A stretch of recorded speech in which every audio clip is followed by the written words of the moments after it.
Salut les mancuniers, j'espère que vous vous portez bien. Manchester United fait encore une fois un match nul contre une équipe qui était sur le papier plus ou moins abordable pour qui voilà, United devrait quand même prendre donc des points. Malheureusement, encore une fois, donc Manchester United a fait donc ce que cette équipe-là sait faire de mieux, c'est-à-dire décevoir non seulement son entraîneur qui est aussi donc pour quelque chose, mais aussi donc nous les supporters parce que on s'est donc attardé sur un match qui était vraiment nullissime. Et encore une fois, les gars, c'était une prestation qui était encore horrible. Et oui, les gars, encore un autre match nul frustrant. Manchester United n'apprend pas. Manchester United, soi-disant le coach, nous fait comprendre que voilà, ici, donc, le match ou bien les joueurs sont donc au top. Les joueurs donc sont en pleine forme, tout va pour le mieux. Mais les gars, encore une fois, Manchester United se permet de faire une prestation encore voilà vraiment pathétique. On a vraiment même plus de mots les gars pour définir les prestations que nous offre Manchester United chaque semaine. Parce que oui, aujourd'hui les gars, un ancien donc du moins les flops, je veux dire voilà donc les flops de certains clubs sont venus jouer les stars contre Manchester United en l'occurrence donc Solanke, l'ancien de Chelsea, voilà, qui était un flop, qui est même aussi passé par Liverpool, mais aussi les gars, donc le fils de Patrick Kluivert, donc Justin, qui est passé donc par la Roma et aussi par Leipzig et donc l'équipe de Nice, là, l'équipe de la Ligue 1 Nice, qui étaient donc des flops qui n'ont vraiment pas confirmé dans ces clubs-là, mais voilà, comme toujours, à chaque fois qu'une équipe, peu importe son classement sur la première ligue, cette équipe-là joue comme si c'était l'une des meilleures équipes du championnat. Et donc, cette équipe-là donne vraiment l'impression qu'avec Manchester United, elle ne mérite vraiment pas d'être à la place comment on va dire, à la place donc basse où elle est vraiment située. Entre-temps, United donc, leur donne vraiment le bâton. United leur dit vraiment, donc, allez, vas-y, donnez-nous la fessée, donnez-nous la fessée. Alors que voilà, donc, à chaque fois qu'on se permet donc de faire ces prestations-là, c'est toujours horrible. Et aussi, les gars, donc, tout cela passe par une animation, donc, au milieu de terrain qui est toujours fébrile. Qui dit donc baisse de régime au milieu de terrain dit forcément une équipe qui est voilà donc apte à prendre donc toujours et toujours des occasions. Et aussi les gars, donc non seulement on n'a pas de milieu de terrain parce que oui, aujourd'hui Casemiro s'est fait, il a perdu énormément de ballons. Pareil pour Kobe Mainu qui lui aussi, au fur et à mesure donc que le match avançait, c'est à ce moment-là donc que ce dernier donc ne faisait que hausser le niveau, on pouvait donc le remarquer. Mais donc les débuts, donc du moins les premières minutes donc du match, Manchester United ou encore le milieu de terrain tout au complet de Manchester United était vraiment aux abois. Et en plus, devant quel milieu de terrain, les joueurs qu'on ne connaît même pas de façon internationale, de façon, je sais, en tout cas, ils n'ont même pas un grand nom donc, dans leur effectif, du moins. Mais voilà, lorsqu'il joue avec Manchester United, il se transforme, il se transforme. Défense pathétique, encore une fois. Aujourd'hui, donc, le petit comme voilà que personnellement j'ai encensé lors du dernier match contre Liverpool, voilà, donc à cause d'une erreur, voilà, c'est un défenseur. Aujourd'hui, il est appelé à être dribblé. Tant que tu es défenseur, donc tu seras forcément dribblé par n'importe quel attaquant, peu importe la catégorie donc où il est, forcément il va te dribbler parce que voilà, tu es dans un poste où un jour ou l'autre, tu vas forcément finir par trouver un joueur qui va te casser les reins. Et ça, c'est indéniable. Il a fait aussi un bon match. Lui aussi, comme Maino, a fait donc une évolution donc constante pendant la rencontre parce que après cette glissade et après donc cette maudite glissade parce que voilà, c'est une glissade qui a entraîné un but donc du flop que j'ai dit tout à l'heure donc de Chelsea et de Liverpool donc les deux derniers bourreaux de Manchester United.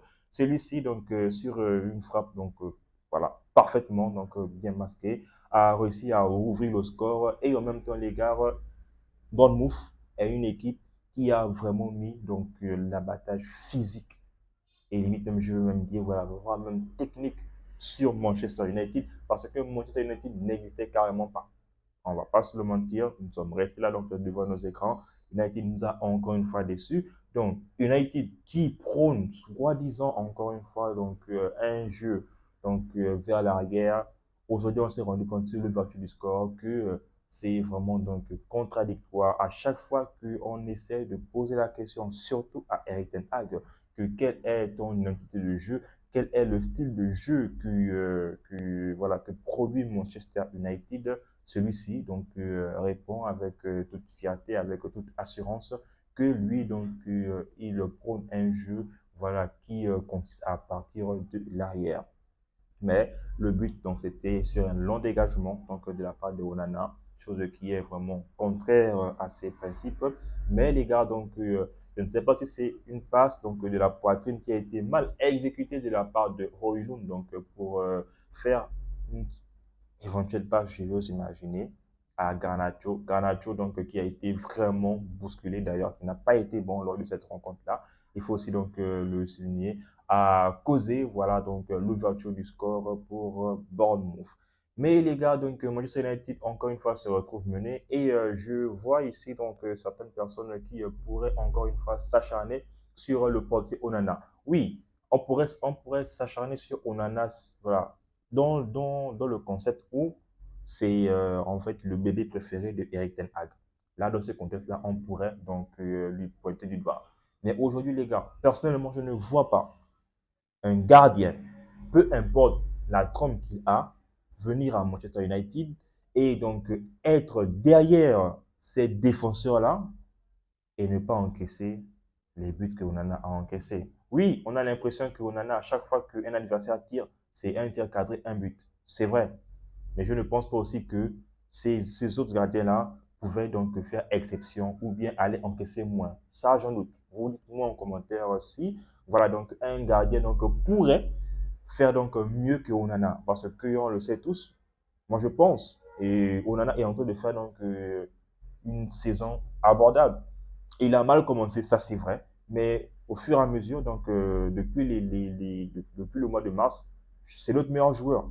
Et il enchaîne pour moi des bonnes performances. Donc, on lui crie dessus, c'est normal, mais il faut aussi regarder qui sont devant Onana. Mais malheureusement, donc, on ne voit pas forcément cela et on lui pointe du doigt, chose qui est tout à fait donc, compréhensible. Mais donc, personnellement, je ne lui attribue pas donc, la faute, ni encore les fautes pour ces derniers matchs.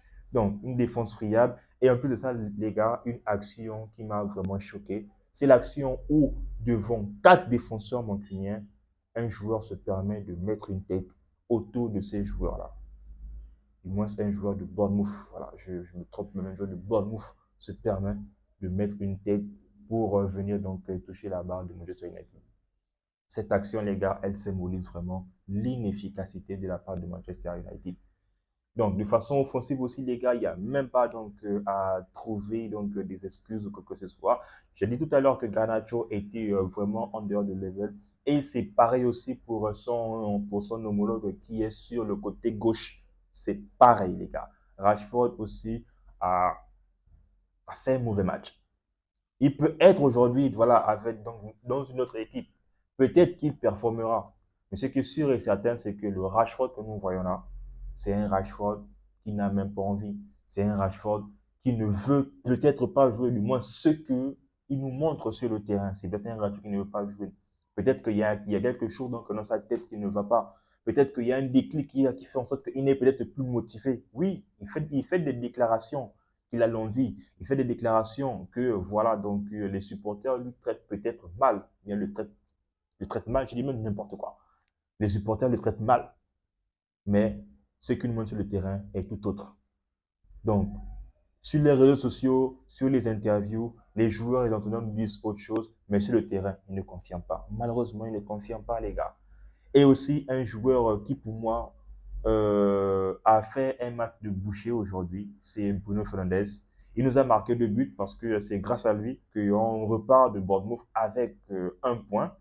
Newcastle nous a dépassé parce qu'eux, ils ont fracassé Tottenham 4-0. Donc, voilà, on est maintenant septième. Vivement qu'on ne participe même pas à une commission européenne parce que il n'y a pas de nom en fait pour qualifier ce que Manchester United nous produit. Voilà en fait les gars.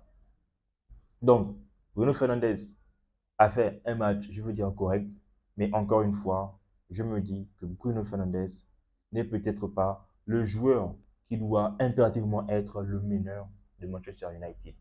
Pourquoi je le dis? Parce que, encore une fois, les gars, Bruno Fernandes, moi je trouve qu'il est bon sur le relais. Pourquoi? Pourquoi faire jouer, comment je veux dire ça, constamment Bruno Fernandes et laisser un talent comme Mason Mount sur le banc? Parce que Bruno Fernandes et Mason Mount, ils jouent le même poste. Mason Mount peut essayer d'être polyvalent en allant vers le côté, en allant vers un côté, vers gauche ou bien droite. Mais ce qui est sûr et certain, c'est que on a vu le potentiel de Mason Mount, que ce soit donc à Chelsea, que ce soit à Derby County ou bien encore au Vitesse Arnhem où il était prêté, donc au championnat donc, de Pays-Bas. Il a toujours joué dans l'axe. Donc, il a toujours été là comme organisateur de jeu. Mais si le coach veut toujours insister et insister avec Bruno Fernandes, il va nous marquer des buts.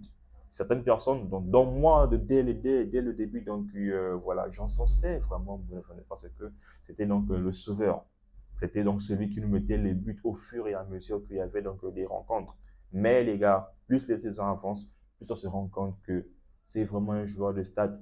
C'est pas un joueur en fait qui est là pour faire le jeu dans des petits espaces. Si il est donc à tout moment donc acculé, s'il est à tout moment donc devant sa défense, il va toujours faire ce qu'il est en train de nous faire, c'est-à-dire nous jeter des longs ballons. J'ai eu à le dire lors de la précédente vidéo, c'est un joueur qui a forcément besoin d'un manieur de ballon. En équipe nationale, il est vraiment épaulé avec un gars comme Palinha en 6 et avec un gars comme Bernardo Silva donc à ses côtés. Donc c'est ce qui fait en sorte que pour lui, il est plus à l'aise. Il a juste sa tâche donc qu'il sait faire le mieux, c'est-à-dire il joue en 10, il ne s'occupe pas des tâches défensives. Aussi le fait donc de façon réservée. Mais à Manchester United, ça ne colle carrément pas en fait, ça ne colle carrément pas. Et oui, les gars, pour moi, c'est horrible. Pour moi, c'est un match frustrant, encore une fois. Manchester United ne gagne pas. Ça fait 3 matchs d'affilée. United ne gagne pas. Chelsea, on perd à la dernière minute. Liverpool, on fait un match nul, désespéré. Là encore, quand Bournemouth nous lamine de fond en comble. Mais on n'arrive pas à comprendre, les gars, où est passé le Manchester United, dont nous tous, dont nous les fans de Manchester United, sommes tombés donc amoureux de cette équipe-là. On ne sait pas. On ne sait vraiment pas. C'est vraiment horrible. On ne sait donc vraiment pas donc, comment ou bien donc voilà. On ne sait pas à quoi pense Eric Ten Hag pour faire ce genre de choses.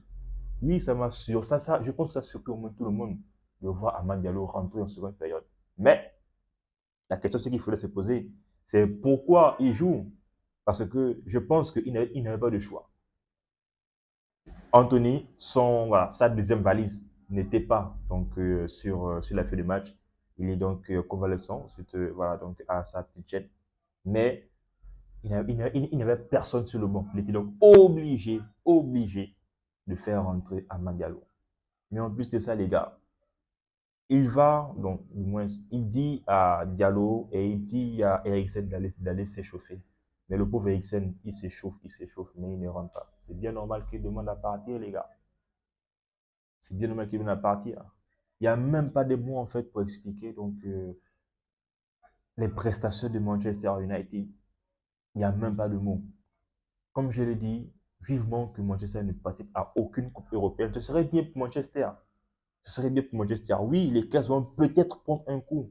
Ce serait bien pour Manchester parce que pour partir vraiment, donc, pour partir chercher donc, la première ligue, il faut essayer donc, de ne pas essayer, il faut raser, il faut faire un toilettage carrément complet.